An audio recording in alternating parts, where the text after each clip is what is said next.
All right, we're here today to talk about the Aimpoint COA.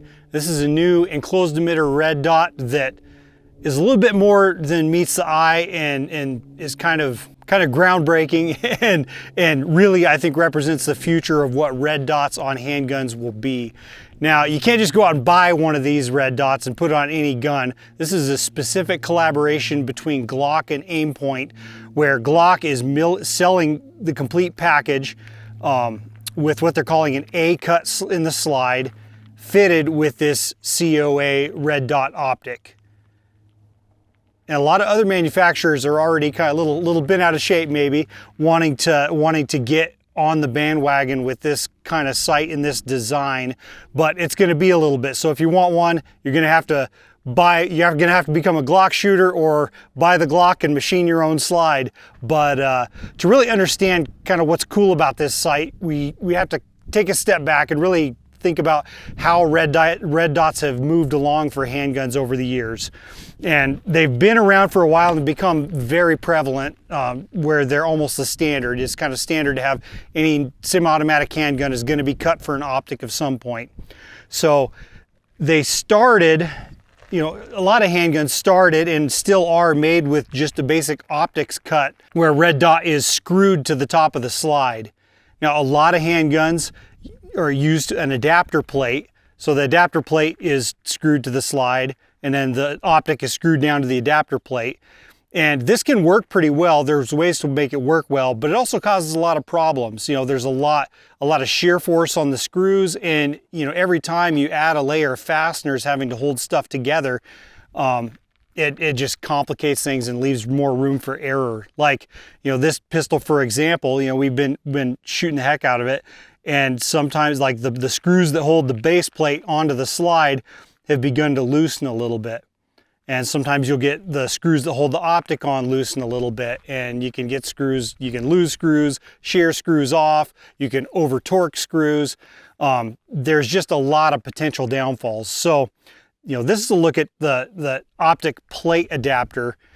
And then also what you have is a lot of companies going to like direct footprint cuts on their slides where the optic is screwed down directly to the slide. That eliminates a set of fasteners, and it also, you know, which makes it advantageous to the shooter, it drops the optic, it drops the plane. So on a lot of early red dot optic setups, you know, this one has a really thin plate, but you would have thicker plates that would put the optic up high, especially on smaller optics. It would be more difficult for you to acquire the dot, you know, in your sight picture. And the entire point of using a red dot optic on handgun is to speed up the process, speed up your sight acquisition, you know, help you maintain a sight picture better through your shot cycle and on to the next one. And if the optic is up high, it makes it more difficult to do that. So the trends we're seeing and have seen in red dots is to make, you know, bigger windows, but also lower the optic, and eliminating that plate is one of the first steps. So a lot of pistols that have direct cut, you know, direct mount optics do help fix that height issue, but there's also the optic footprint issue. Now, there's a ton of different red dot optics available for handguns, and there's several kind of standardized footprints or you know, mounting patterns.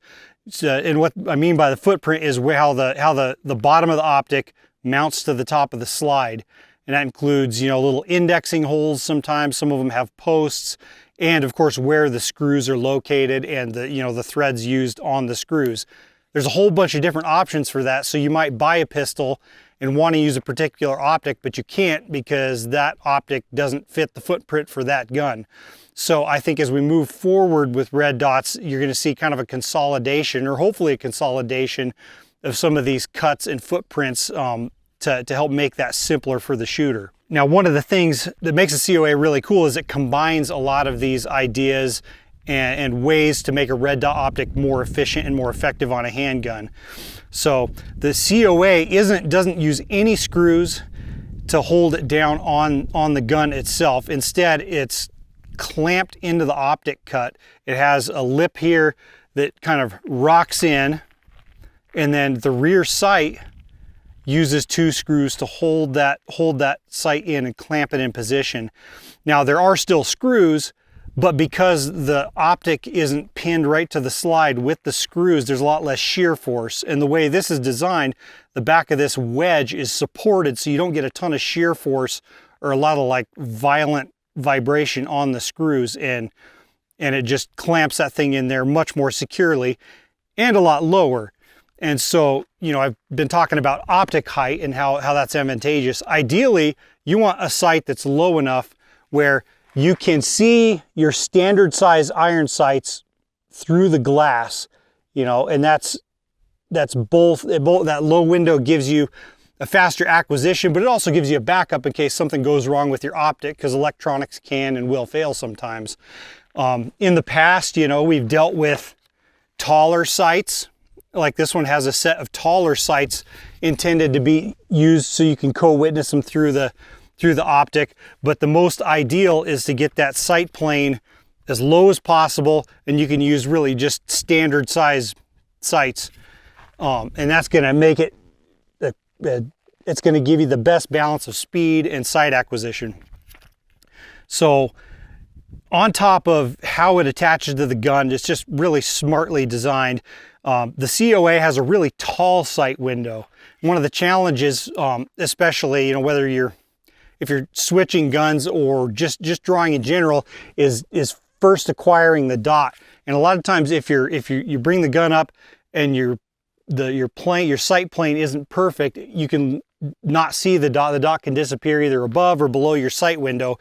And this COA has a relatively tall sight window for its size, so it just is really easy to pick up in that window as you're bringing the gun up, and by the time you're set and ready to shoot, the dot's on target.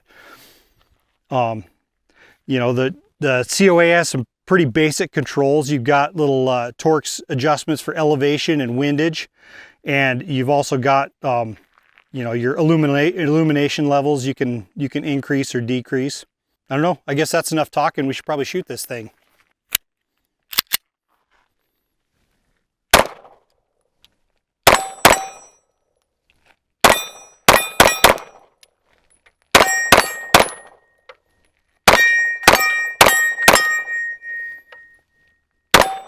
I may not be shooting very well, but one of the things that's nice about that taller, large sight window is that dot, when you're, you know, properly controlling your recoil and taking your time through the recoil cycle, that dot is still just bounces around inside the window. You know, some problems with really small optics or tall mounted optics, if they're moving a lot more, they're a lot higher, you end up losing the dot, and you just have to hope that you know, your shooting technique is good enough that it falls back down on target. Whereas some of these newer red dots like the COA, that dot never leaves your sight window. And when you're firing, you know, nice controlled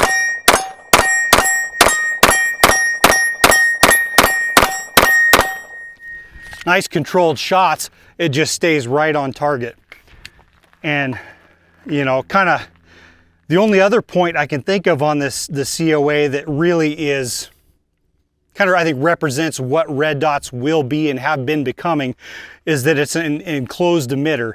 Now, if you compare it to, you know, one of the classic red dot sights that are really rugged, the Trijicon RMR, this is what you call an open emitter sight.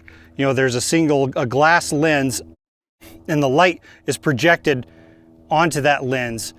But this design is subject to getting dust and debris in there, and they can still work okay, but there are a lot of advantages to having an enclosed emitter sight that, you know, if the thing gets dirty, you just wipe the glass. There's no dust and debris and whatnot cannot get into that sight housing. So they're a little bit bigger and blockier and kind of uglier in some respects, but they're very, very effective sights.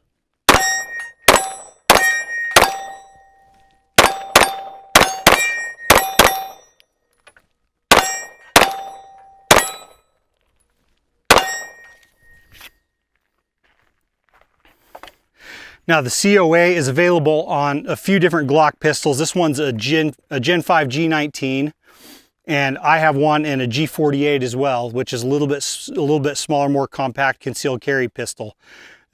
This is just going to be a great option for anyone wanting to, from a recreational shooter to concealed carry shooter.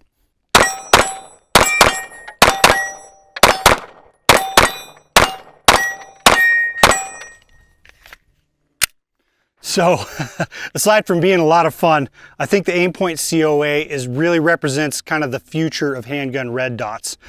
It's simple, totally enclosed, has a really solid connection system that once it opens up beyond the world of Glock, a lot of people are going to be making this cut, and I think it really has set a new standard. All the paths of handgun red dots have kind of been converging to this, and I think it's going to be a hard one to beat.